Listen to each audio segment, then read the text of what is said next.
ታውቃላችሁ ነገር እናንተ እነዚህ በግራ በኩል ያሉትን ወንዶና ሴቷን ምያት ይችኛዋን ሴቷን ልጅ ምያቸውማ ማለት ነው። ይሄ ነጠላ አውራደሮ የመሰለ ልጅ የሰራትን ጉድችን እህታችን ማለት ነው። ወላሂ እኔ በጣም አሳዘነችኝ። የሀገሬ ልጆች እንዲሁ ሰው ከፍቷል፣ እንዲሁ ሰው ጭካኔ ከዚህ ደርሷል። እና እኔ ምን ማለት እንዳለብኝ አላውቅም። ግን እስኪ እንዲሁ ለአንዳንድቶች ካስተማራችሁ እንዲሁም ደግሞ ሁኔታ ቃላችሁ ነገር አይሆንልኝም እና ለተንፈስ ብዬ ነው የመጣው። እንግዲህ የሰማችሁ ሰምታችኋል፣ ያልሰማችሁ ግን ስሙት።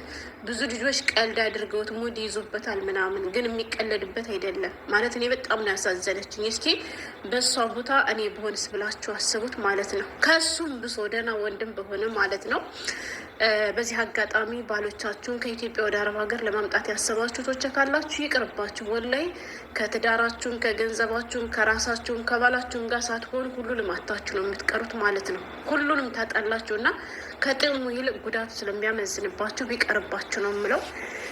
እንግዲህ ውድ ቤተሰቦች መግቢያ ላይ ያያችኋችሁ በግራ በኩል እንዳልኳችሁ ያሉት ወንዱና ሴቷ ማለት ነው። ያን ነጠላ አውራደሮ የሚመስል ሰውዬ ሲኖር የነበረው ኢትዮጵያ ነበር ማለት ነው፣ የሀገሬ ልጆች።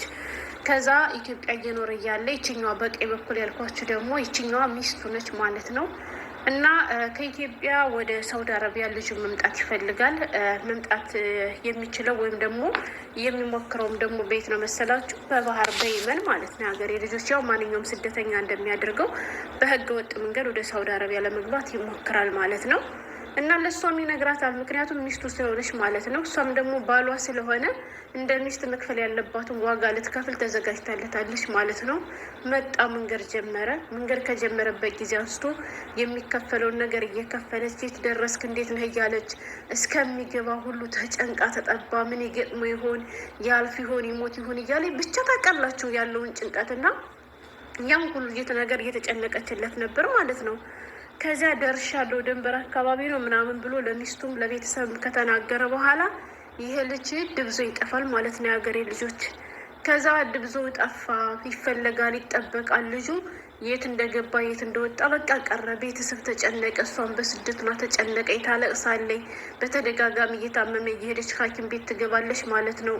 ወላሂ ስለዚህ ልጅ ማስታወቂያ ስንት ሰው እንደሰራ ማለት ነው ቲክቶክ ላይ ማስታወቂያ አሰርታ ማለት ነው። እያፈላለገች ያፋልጉ ቪዲዮ ነው ባካችሁን፣ በደንብ ስትመጡ ያያችሁት ካላችሁ እንደዚህ ያለ ልጅ ጠፍቶብኝ ከዚህ ደርሶ ምናምን በቃ እሷ ከጥቅም ውጭ ሆነ። እንደምታዩት ተመልሳችሁ ወይም ይሄን ፎቶ ላስገባላችሁ። ቆይ አንዴ።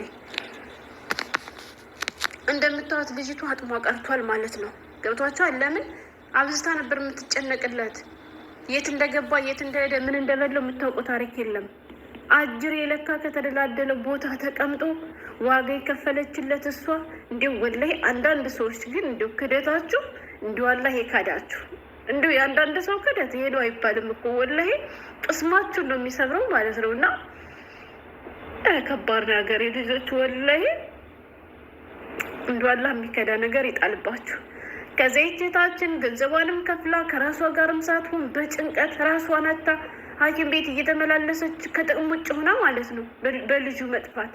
እሱ ለካ ያኔኑ እንደ ደርሻለሁ እንዳለ ነበር ሳውዲ አረቢያ የገባው ማለት ነው። ከዛ ለማስመጫ ለሁሉም ነገር ብር የከፈለች እሷ ነች ማለት ነው። ያንን ነገር አድርጋለት ከሚፈልገው ቦታ ከደረሰ በኋላ ግን ለዛች ዋጋ ለከፈለችለት ሚስቱ ደርሻለሁ ብሎ ሳይናገር ምን ቢያደርግ ጥሩ ነው? ሌላ ኢጃዛ ቤት ሄደና ማለት ነው ሌላ ሴት አጠመደ። ሀገሬ ልጆች ሌላ ሴት ተቀበለችው ማለት ነው። ሚስት በከፈለችው ብር ሌላ ሴት ተቀበለችው እና ከሌላ ሴት ጋር ሸሸገዳሚ ማለት ጀመረ ማለት ነው። አስቡት እንግዲህ የሀገሬ ልጆች የክደት ማለት ነው። እንደው አንዳንድ ሰዎች እንደው ውለታ እንኳን ባትመልሱ እንደው ይሄን ያክል ክደት ግን እንደው ስትፈጽሙት እንደው ትንሽ አይከብዳችሁ?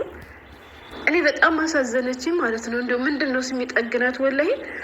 ከዛ እጅሬ ከሌላ ኢጃዛ ቤት ይገባና ሌላ ሴት ተቀበለችው፣ የሌላ ኢጃዛ ቤት ገባ።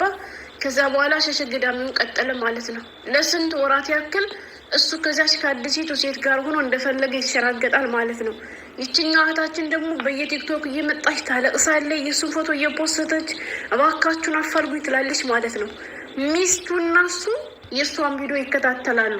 ሐኪም ቤት ስትገባ ያዩታል፣ ስትታመም ያዩታል፣ ስታለቅስ ያዩታል፣ ማስታወቂያ እያሰራች ስታፈላልግ ያዩታል ማለት ነው። የሀገሬ ልጆች አስቡት ማለት ነው።